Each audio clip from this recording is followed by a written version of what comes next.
করেছেন। অতএব এটা একটা গ্রেট অপরচুনিটি, মহা সুযোগ। এই সুযোগকে কাজে লাগিয়ে নির্ধারিত সময় যদি ইবাদত করে আমরা সেগুলো ইবাদত করি, সিয়াম পালন করি, যে ইবাদতের কথা উল্লেখ করা আছে সেই ইবাদতটা যথার্থভাবে পালন করি, নিশ্চিতরূপে মনে রাখবেন আমরা অনেক মর্যাদার অধিকারী হতে পারব। আর সেগুলো যদি উদাসীনতার মধ্য দিয়ে আমরা অমনোযোগী এবং অন্যমনস্কতার ভিত্তিতে যদি সেটাকে অ্যাভয়েড করি, নিশ্চিতরূপে মনে রাখবেন আমরা সেই মর্যাদা থেকে বঞ্চিত হব।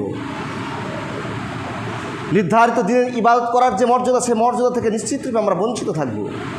অতএব আমাদের উচিত নবী করিম সাল্লাল্লাহু আলাইহি সাল্লাম যে সময় যে দিনে ইবাদত করার গুরুত্ব ব্যক্ত করেছেন সেগুলোকে কাজে লাগিয়ে ফরজ ইবাদত যেগুলো ধার্য করা হয়েছে সেগুলোর প্রতি সামনে রেখে এবং গুরুত্বর কথা মাথায় রেখে আমাদেরকে সেই ইবাদত পালন করতে হবে।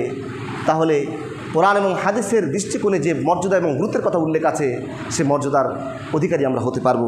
মানে উপস্থিতি, বিশেষভাবে জিলহিজ্জা মাসের 1 তারিখ থেকে 9 তারিখ পর্যন্ত এই সময় ইবাদত নবী করিম সাল্লাল্লাহু আলাইহি সাল্লাম কীভাবে উনি ওনার জীবন পরিচালনা করেছেন এবং আমাদের কীভাবে জীবন পরিচালনা করা উচিত, 11টি আমলের কথা বলেই আজকে আমি আমার বক্তব্য শেষ করব। রাসূল সাল্লাল্লাহু আলাইহি সাল্লাম প্রথমেই তিনি বলছেন, আমাদের জিলহিজ্জা মাসের 1 তারিখ যখন জিলহিজ্জা মাসের চাঁদ উঠে যাবে, চাঁদ ওঠার পর থেকে মুসলিম উম্মার করণীয় এবং কর্তব্য হয়ে দাঁড়াবে বেশি বেশি জিকরুল্লাহ, আল্লাহর জিকির আজকার করা, বেশি বেশি আল্লাহর জিকির আজকার করা, আল্লাহর তাসবিহ তাহলিল করা।